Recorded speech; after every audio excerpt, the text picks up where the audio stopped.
The church gives significance to different events throughout the cycle of the year. And if we're paying attention, we can notice the rhythm of life happening throughout the church, the liturgical year.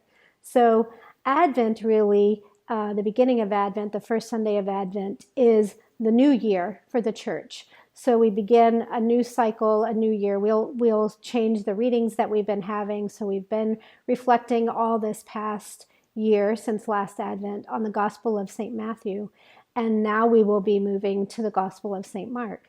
So these are subtle things that we may not notice just as we go about our daily lives. We're at Mass, we're listening, perhaps we're still listening to Mass on television or as it's live streamed. And so, but as we enter into this Advent season, recognizing that the church considers the time, the 4 weeks between the beginning of Advent and Christmas, to be significant and to set them apart. We all know the significance really of Lent and how we prepare for Easter by our 6 weeks of prayer and fasting and almsgiving, but often we miss Advent. And sometimes it's because our culture and our society don't help us with that. We really quickly skipped from Halloween, Thanksgiving to Christmas, and the society doesn't say, oh, well, there's a time to prepare and there's something significant to prepare for. So really, if we listen to how Mother Church is teaching us, and having the season of Advent is truly important.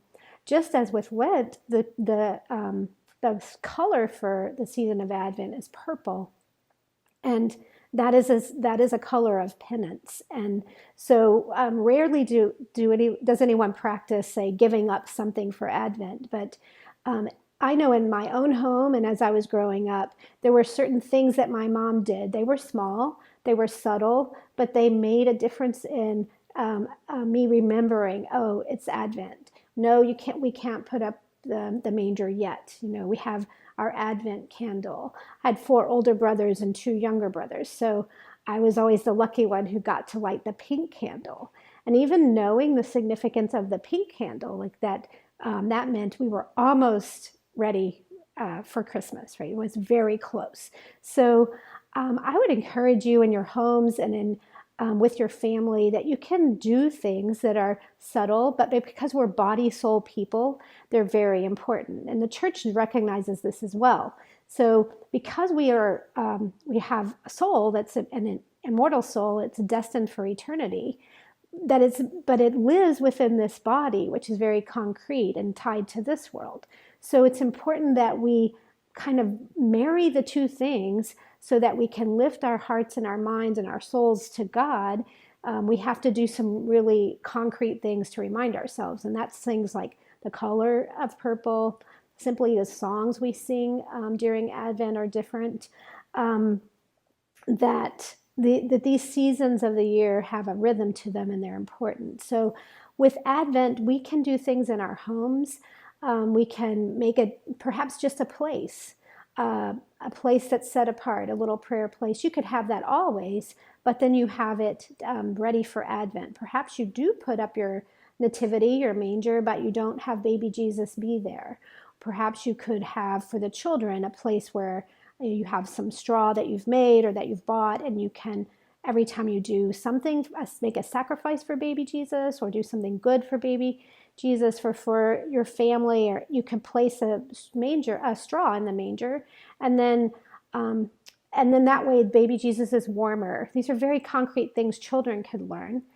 But what's important, I mean, even as I got older, then my family would say, well, if you're naughty, it's not just that you're going to get coal in your stocking from Santa, but you have to take some straw out of the manger because baby Jesus is going to be just a little colder on Christmas night because of your lack of ability to be selfless. So again, they're just subtle ways, small ways, but they make an impact. And all these many years later, I remember the things that happened in my home that made the difference. Also, I would encourage you, we can be completely consumed by life. I think that the pandemic maybe has helped us in some ways because we're staying home, we're we're not as active. Maybe we've just said about some things, we're simply not doing those things. So then there's time to fill, and that might make us uncomfortable a little bit. But I think there's more family time, there's more time together time, there's more intimacy among people who maybe don't spend time together or don't spend quality time together. So I think that this Advent might be a time that we can capitalize on what we find to be burdensome and negative and difficult, and see what the Lord's doing with it. Like, what is he asking of us? Like, what might he do if we give him leeway to do so, if we open our hearts and our minds? So this piece that I wanted to talk about being consumed is, if we wish every moment of our day, and even long past when we should have already been in bed, can be consumed by many things. If you're the mom at home, you're thinking of one more thing you should do, one more load of laundry, one more dishwasher to unload. There's always one more thing that you could do before you go to bed or immediately when you get up in the morning. Who needs taking care of? Whose clothes need to be put out? Whose lunch needs to be made? And moms and dads are working and juggling all of those things. But I would just say to you that at some point, the best gift that you can give is to prepare your own heart and to prepare your own life for the coming of Christ. And to do that, we have to be kind of jealous with our time. We have to guard something, whether we carve out just 10 minutes, that we say, this is for the Lord, only for the Lord, not for anyone else. And therefore, I'm going to simply let something go. And I just like to give you permission to let something go. So is the dishwasher never going to be unloaded if you don't do it right this minute? Well, probably eventually it's going to get unloaded, right? Will there be a pile of clothes waiting to be washed? Yes, probably. But there are things that we can do and we should do, because when it comes to preparing our hearts and our minds, preparing our souls really for eternity, the things that matter most are very intangible, but they're hard for us because we're so concrete. They're hard for us to let go of. And so we have to have both and. So I just ask you to consider this Advent.